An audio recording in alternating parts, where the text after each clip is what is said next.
Minsan ba naisip mo na, Lord, parang ang layo mo na sa akin? Kapag nagkakamali tayo, kapag napapagod, kapag nahihiya sa mga ginawa natin, minsan ang unang instinct natin ay lumayo na si Lord.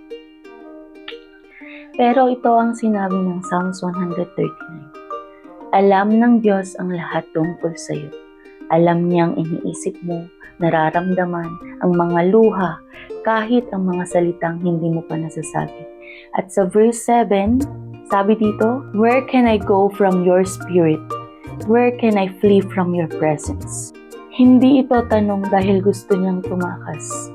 Ito ay isang realization na walang lugar na hindi ka maaabot ng presensya ng Panginoon. Kahit na sa pinakamadilim kang season, kahit feeling mo ang layo-layo mo na, kahit iniisip mong hindi ka karapat-dapat, God is already there.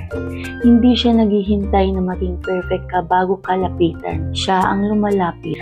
Ang presensya ng Diyos ay hindi lang para sa mga panahong maayos ang buhay. Mas lalo siyang kasama sa mga panahong gusto mo nang sumuko. Kaya kung pakiramdam mo nag-iisa ka ngayon, tandaan mo ito.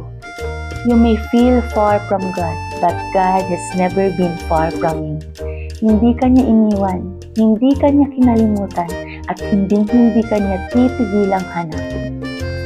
God bless!